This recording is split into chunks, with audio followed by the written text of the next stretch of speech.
Just 点嘞，各位观众朋友，晚上好，欢迎您收看藏人行政中央电视台本周西藏华语节目。今天是藏历2142年11月1号，公元2016年12月30号。今天的主要新闻有：达赖喇嘛尊者表示，希望将在未来几年内与境内藏人团聚。达兰萨拉召开西藏、中国和喜马拉雅为主题的研讨会。印度南方芒格特藏人定居点与印度地方政府签署土地租约协议。欧洲多杰正式接任为藏人行政中央驻南非办事处代表一职。藏人行政中央驻北美办事处举办藏汉新春酒会。达赖喇嘛尊者许诺将在10轮金刚灌顶法会上向境内藏人祈福。下面请看详细内容。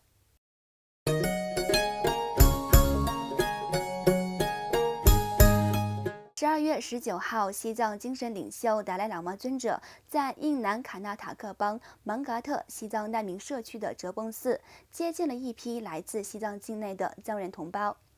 尊者呼吁境内年轻一代藏人要努力学习本民族文化，并表示希望在未来几年返回西藏与藏人同胞团聚。达赖喇嘛尊者在印南哲蚌寺向境内藏人同胞发表讲话时指出，我今年81岁了，但我很健康。我希望我们能够在未来几年内在西藏与你们团聚，所以大家不要担心。达赖喇嘛尊者还强调了境内藏人要重视现代文化教育的重要性。尊者表示，现今年轻人应该注重学习知识，除了学习藏语文，还要加强学习中文等国际主流语言。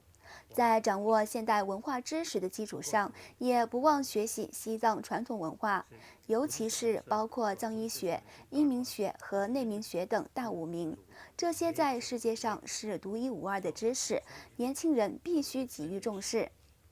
最后，尊者还补充说，最重要的是要提高年轻一代藏人的教育。除了教育，经济发展也是生活的一部分。你们应该抓住中国政府提供的各项机会，来让自己致富。但是不要把你的经济收入花在买汽车、买房子等奢侈的生活方面，而是需要用于帮助穷人和需要帮助的人身上，帮助他们学习文化、建立学校和修建医院等方面。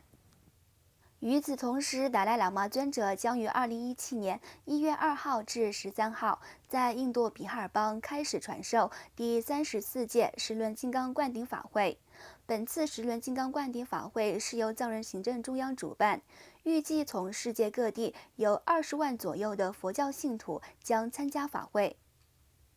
此外，上周二12月27号，在藏人行政中央外交与新闻部下属单位西藏政策研究中心和英国威斯敏斯特大学民族中心的联合组织下，在印北达兰萨拉的藏人行政中央职工餐厅内举办了一场主题为西藏、中国和喜马拉雅为主题的演讲活动。藏人行政中央司政罗萨桑格、英国威斯敏斯特大学政治与国际关系负责人迪贝西·阿纳德和尼扎夏博士就有关中国的殖民主义对西藏和印度的影响，以及不丹和喜马拉雅地区的地缘政治等方面进行了演讲。随后，活动主办方之一西藏政策研究中心研究员丹增次晨、丹增德色、仁增多杰、德庆白木、西肉维色等也分别以中共当局加紧管控西藏、中共对西藏实行的文化灭绝政策等方面进行了介绍。上周四12月21号，印度南方蒙格特藏人定居点与蒙格特市政府签署了藏人定居点土地租约协议。此协议是藏人流亡印度后与印度地方政府签署的第一个土地租约协议。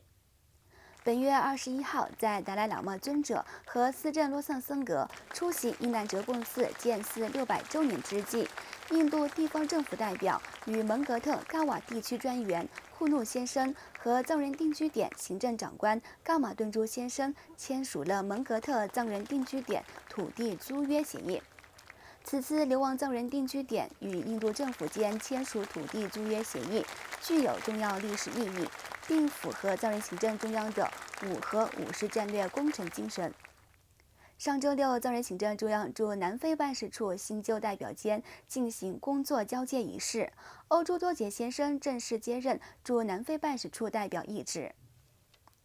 12月24号，新任命的藏人行政中央驻南非办事处代表欧洲多杰先生与原代表囊瑟曲热女士在办事处举行交接仪式。欧洲多杰先生正式接任驻南非办事处所有工作。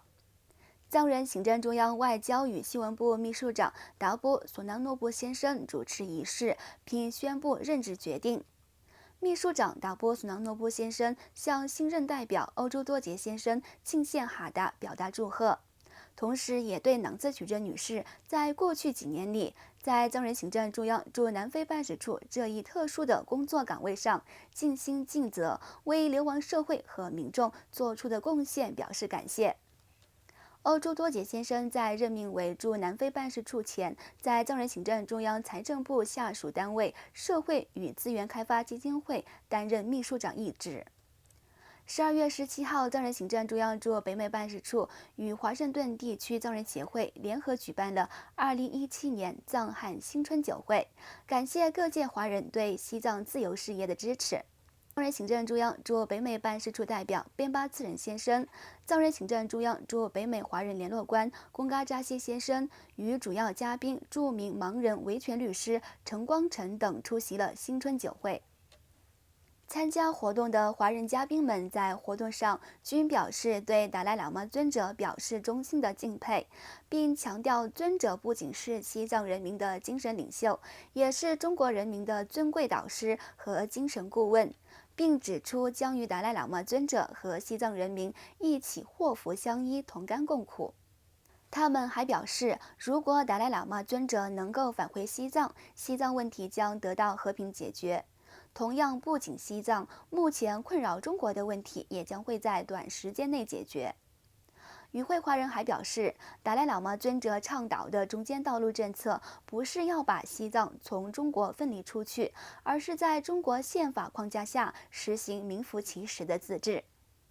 促进中国民主进程，并敦促中国人要了解西藏问题，让更多的华人了解西藏的真实情况。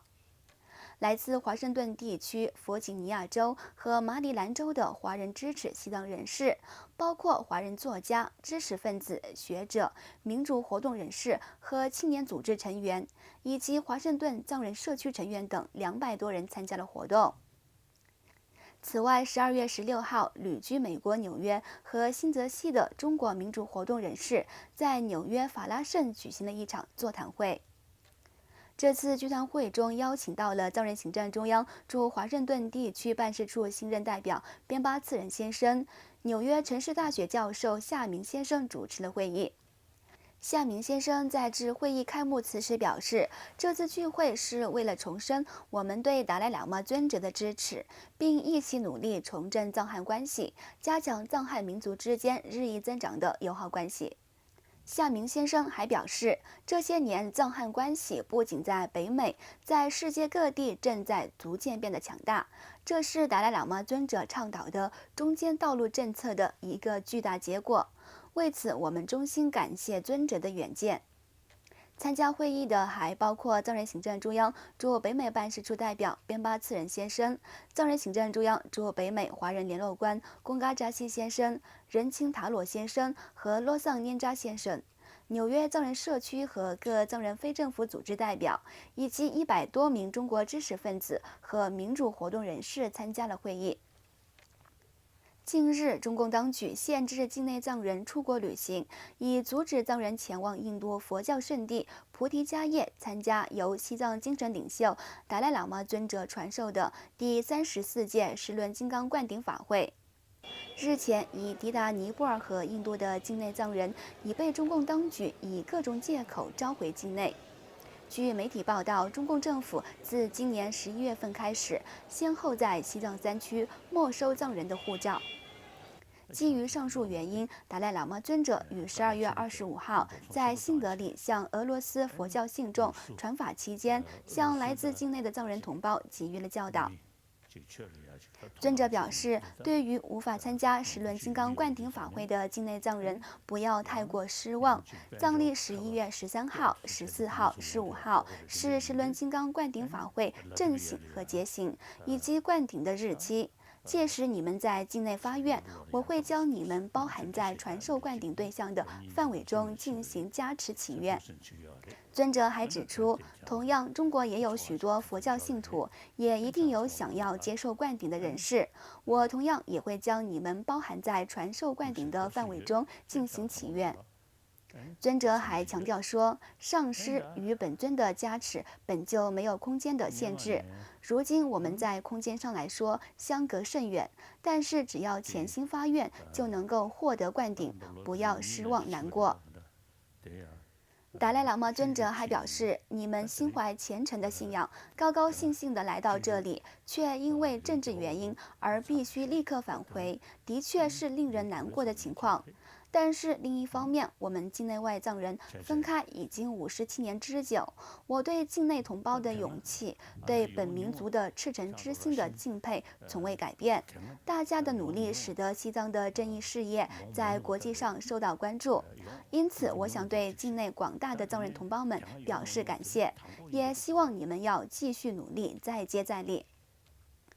此外，上月有数十名来自西藏朝圣者在尼泊尔与印度边界被尼泊尔警方以无签证为由扣留，在加德满都关押数日后获释。而更多计划前来参加十轮金刚灌顶法会的藏人，受到了中共当局的严厉打压限制，而对已抵达印度朝圣的境内藏人发出期限返回境内的通知。第34届十轮金刚灌顶大法会将于2017年1月2号开始，于1月14号结束。藏人行政中央电视台届时将在官方电视台、YouTube 频道和脸书页面上进行全程直播，欢迎届时在以下网站上收看。观众朋友，藏人行政中央电视台本周西藏华语节目就到此结束了，感谢您的收看，我们下周同一时间再会。祝您周末愉快，晚安。